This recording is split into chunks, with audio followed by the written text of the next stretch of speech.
Algumas pessoas têm me perguntado como funciona o leilão de carros dos pátios dos Detrans nos estados. Bom, até onde eu sei, tudo tem uma data, né? Você pode deixar o carro lá na garagem, pagando um preço absurdo, né? Por um determinado tempo. Em alguns lugares são 90 dias, 6 meses, um ano, mas normalmente o governo, através dos seus advogados, entram com pedido para leiloar para desocupação desses pátios. Primeiro porque a maioria dos proprietários realmente não manifestam desejo de tirar esses veículos de lá. E outra, que esses veículos nesses pátios, além de provocarem danos ambientais, porque muitos deles estão com vazamento de óleo, e aquilo acaba infiltrando no lençol freático, e isso danifica a natureza e, obviamente, que é importante que eles sejam dado um novo destino. E a outra coisa é que precisam de espaço para que outros veículos fiquem no lugar. Sem contar, por exemplo, que um carro no pátio ele custa para o Estado, porque ele custa através dos erários, né? E os pátios no estado, os veículos no pátio, eles são pagos para manutenção dos custos, né? Dos custos daqueles que conseguiram ali a concessão. Então tem que pagar multa, tem que pagar pátio, tem que pagar guincho. Então é importante que isso aconteça, né? É importante que seja leiloado para desocupar aquela área para que outros veículos que vão chegando ali. Quando que o governo decide que o carro vai ser leiloado? Depois de um determinado tempo que aqueles carros realmente os proprietários não fazem ali nenhum interesse, não mencionam um desejo de retirá-los, ou por condição financeira, ou porque aqueles carros também têm problema que muitos deles estão ali porque estavam transportando drogas, né? Então acabaram que ficando à disposição da justiça, e eles estão ali por conta da justiça como prova, né? E eu acho que também de certa forma, precisa realmente dar um destino, até para resguardar o patrimônio daquele que um dia conseguir provar a sua inocência, nesses casos. Mas a maioria dos veículos, esmagadoramente a maioria dos veículos, estão ali por má conservação ou até mesmo por falta de documentação do seu proprietário do veículo, sem contar aqueles carros que estão ali com chassi transplantados e adulterados, né? Então isso tudo ele não deixa de ser uma fraude, aí precisa fazer uma análise, ver de onde vieram esses veículos para poder fazer isso daí. Você tem um carro no pátio? Teu carro foi guinchado? Pois é lamentável, mas isso acontece. E acontece com veículos mesmo, e acontece com pessoas, e pessoas iguais a mim ou a você, que por alguma razão deixa de cumprir com as normas, né? A legislação vigente no país, ela precisa ser respeitada, quer no cuidado, na manutenção ou mesmo na documentação pessoal ou veicular. Então, se de repente o seu veículo foi por alguma dessas razões, eu não tenho dúvida que você estava errado. Claro que a gente não gosta quando a polícia nos para, faz a blitz e que detecta alguma coisa irregular nos nossos veículos. Mas você tem uma oportunidade de evitar isso, né? Quando o carro está lá na sua garagem, você pode deixar ele continuando na garagem, fazer a opção dos carros de aplicativo. Hoje, qualquer um pode pegar um carro de aplicativo, paga uma mixaria, atravessa toda a cidade e não fica dando problema e nem correndo risco, né?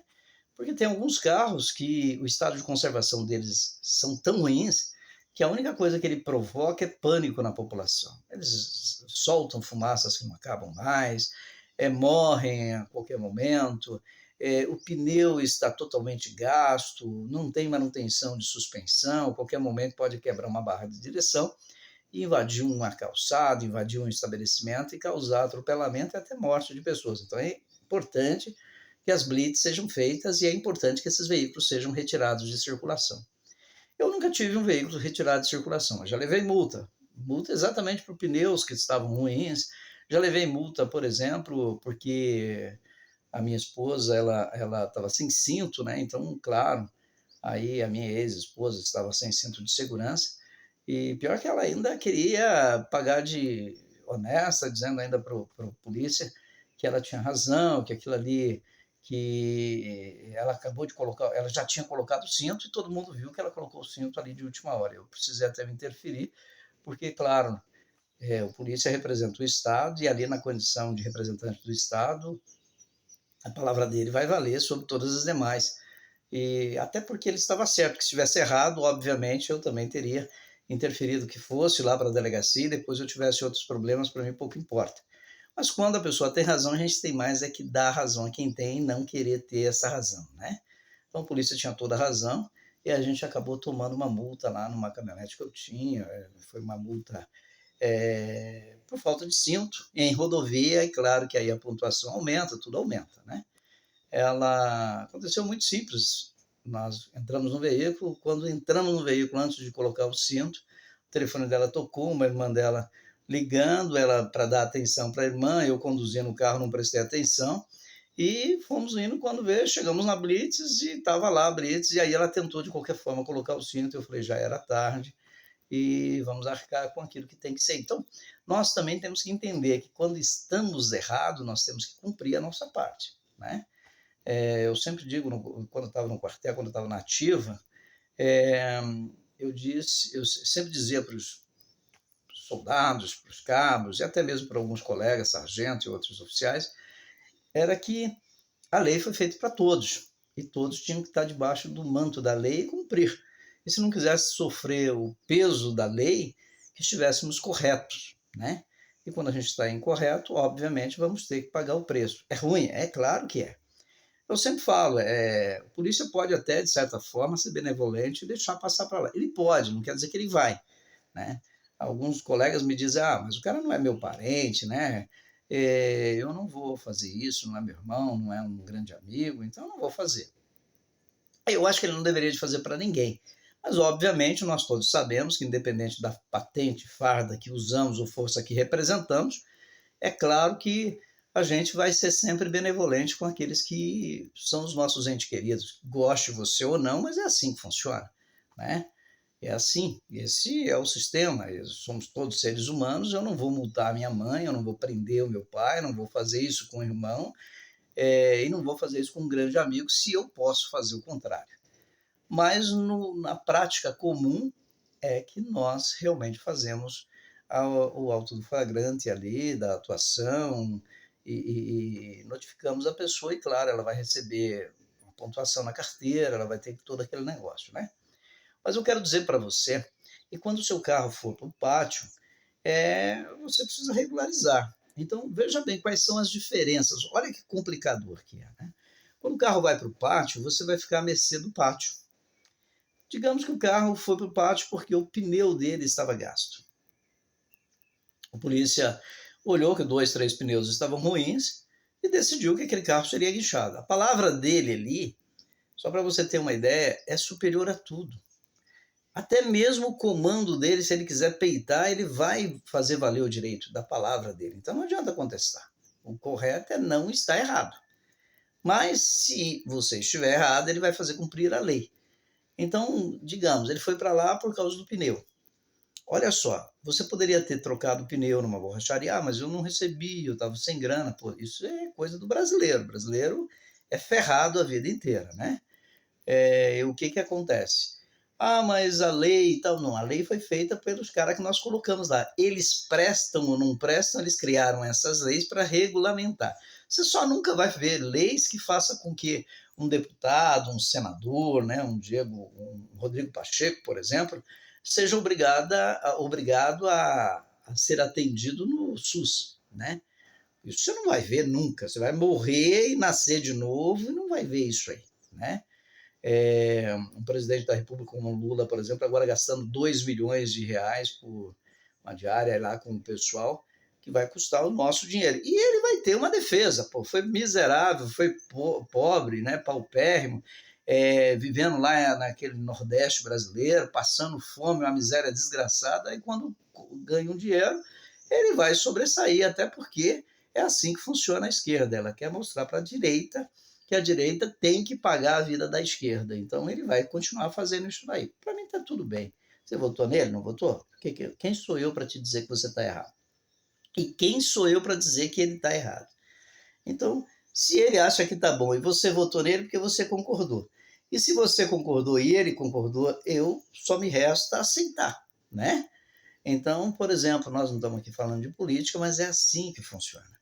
O sistema está aí para isso. Então, quando você não concordar com a atuação de um polícia e você acreditar que aquele polícia agiu de forma incoerente, ele é um polícia estadual, vamos dizer assim, né? Se não for um agente da PRF, ele é um agente do Estado.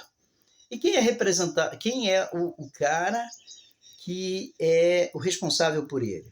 Não é só o comando da polícia, não é só o secretário de Segurança Pública, é também o governador, são também os deputados, né? Então, o que acontece?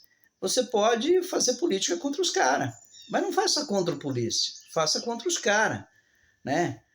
Porque a corda vai arrebentar para o lado do polícia, vai, mas vai diretamente falando do governador, mostra que ele é incompetente, mostra que ele põe sob o comando dele pessoas que são incompetentes, mostra que o comando dele não tem direção, mostra que a corporação foi muito mal preparada, e aponta os fatos, não argumentos, fatos.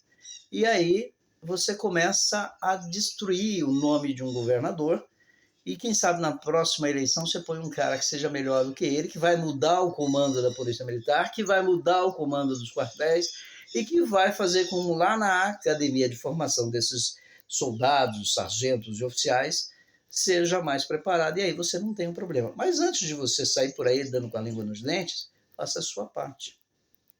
Paga os seus impostos, cuida do seu patrimônio, cuida da legalidade da sua documentação, da documentação do seu veículo, tá? Porque senão ele vai realmente para o pátio e você vai ter problemas, né? Agora, muita gente fala para mim, poxa vida, mas meu carro foi para o pátio, a polícia poderia deixar. Ele poderia, mas ele não deveria de deixar, porque você estava errado, teu carro estava errado, então faça a coisa correta. Agora, aí a coisa começa a entornar ainda mais quando você tem um veículo que não está no seu nome. Lembra daquele negócio? Eu tenho a posse, sou dono de fato, mas não sou de direito? Pois é, o Código Civil trata muito bem dessa parte. Isso significa o quê? Aquele que não registra não é dono, não é verdade? E o Estado não reconhece aquele que está na posse, ele reconhece aquele que está no direito. Então, se você tem um veículo que tem a posse e não tem o direito, para retirar ele do pátio, você vai precisar chamar o cara que tem o direito, que é o cara que está lá no DUT do veículo. E se você está me dizendo que não consegue encontrar o cara, imagine você com o seu carro livre na sua garagem, sob o seu comando, sob a sua responsabilidade, você sabendo do risco que estava correndo, não fez a coisa correta, deixou o carro cair aí numa blitz, ou por falta de documento, falta de pagamento de um imposto, ou mesmo por má conservação. Esse carro foi parar no pátio, agora você tem 3 problemas. Você precisa resolver o problema do carro, por que ele foi parar lá, você precisa pagar toda a documentação dele, e o pior de tudo, não é isso aí. O pior é que você tem que achar o ex-dono desse veículo. Você já imaginou isso? E achar o ex-dono não é brincadeira. Eu vivo fazendo isso, eu tenho um escritório de detetive particular, e nós fazemos diversos tipos de trabalho. Então, hoje eu estou na reserva, não estou mais na ativa, e faço o meu trabalho na reserva, e, claro, a gente vai viver assim. E o que acontece? Muita gente precisa regulamentar os seus veículos, precisa encontrar o dono. E para encontrar o ex-dono do veículo, aquele que está no DUT, aquele que é dono de direito e não de fato, você vai ter um problema. Então, o ideal é que você o procure enquanto o seu carro está livre de ônus. Porque lá no pátio ele está correndo por conta sua.